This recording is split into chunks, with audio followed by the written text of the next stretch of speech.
Hello everyone, welcome back to my channel వరస్ ideas and logs. అందరూ బాగున్నారా? మేమైతే చాలా బాగున్నామండి. మీరు కూడా బాగుండాలని దేవుని మనస్ఫూర్తిగా కోరుకుంటున్నాను. ఇంకా ఆలస్యం చేయకుండా వీడియోలోకి వెళ్ళిపోదాం. ఈ రోజు అయితే మంచి టాపిక్ తో మీ ముందుకు వచ్చేస్తారనమాట. అదే భార్యాభర్తల బంధం గురించి చిన్న విషయం చెప్తాను, చూస్తూ ఉండండి. నచ్చితే లైక్ అయితే ఇవ్వండి, సబ్స్క్రైబ్ చేసుకోండి. మంచి మంచి కంటెంట్ ఇవ్వడానికి ప్రయత్నం చేస్తూ ఉంటాను అనమాట. ఇంకా ఆలస్యం చేయకుండా వీడియోలోకి వెళ్ళిపోదాం.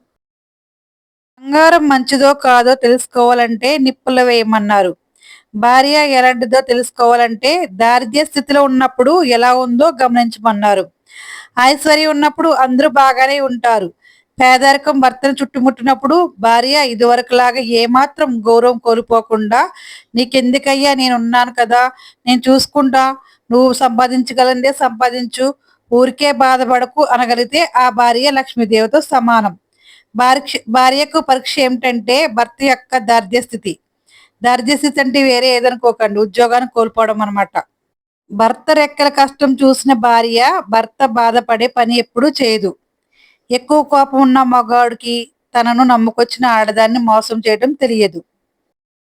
ఎందుకంటే తన కోపమే ఎక్కువ, కానీ ప్రేమ కూడా ఎక్కువే. ప్రతి భార్యకు భర్త తన మొదటి బిడ్డ.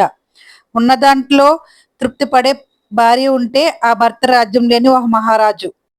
ఒక అమ్మాయికి భర్త గొప్పనా బంధాలు గొప్పనా అంటే నేను ఖచ్చితంగా భర్త గొప్ప అంటాను. భర్తకి భార్యను భరించడమే తెలుసు, భార్యను వదిలించుకోవడం రాదు. భర్త మనసు అర్థం చేసుకున్న భార్య మనకి దూరంగా ఉండడానికి ఇష్టపడదు. భార్య ప్రేమ అర్థమైన భర్త తను విడిచి ఉండలేడు. ఏ బంధానికైనా ప్రేమ నమ్మకం ఉంటేనే జీవితాంతం కలిసి ఉంటారు. భార్యకి భర్త ఉంటేనే అలంకారం. భర్త మంచోడైనా చెడ్డోడైనా తనతో ఉంటేనే ఆ విలువలో ఉన్న మర్యాద వేరు.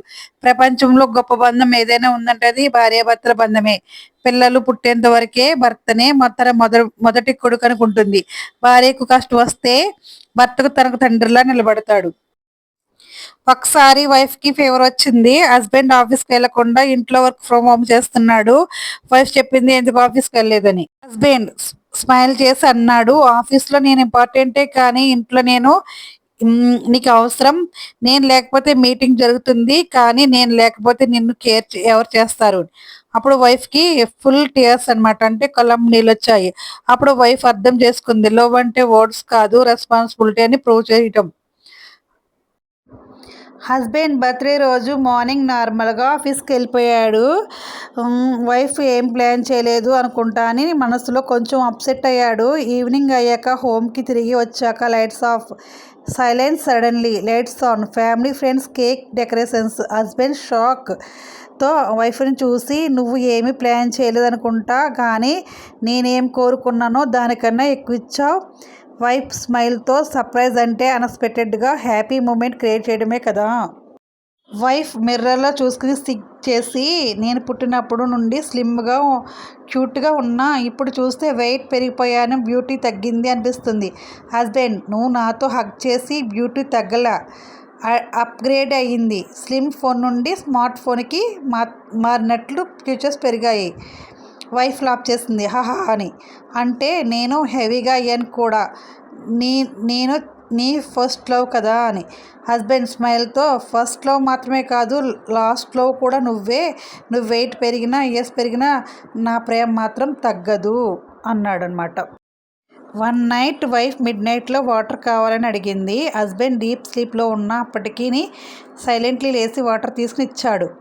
వైఫ్ సర్ప్రైజ్డ్ అయ్యి అడిగింది, ఎందుకు నేను డిస్టర్బ్ చేయకుండా నువ్వు లేచి ఇచ్చావు. హస్బెండ్ స్మైల్ చేసి అన్నాడు, నీకు డిస్టర్బ్ అవ్వకుండా ఉండడం నాకు డిస్టర్బ్ అయినప్పటికీ ఇంపార్టెంట్.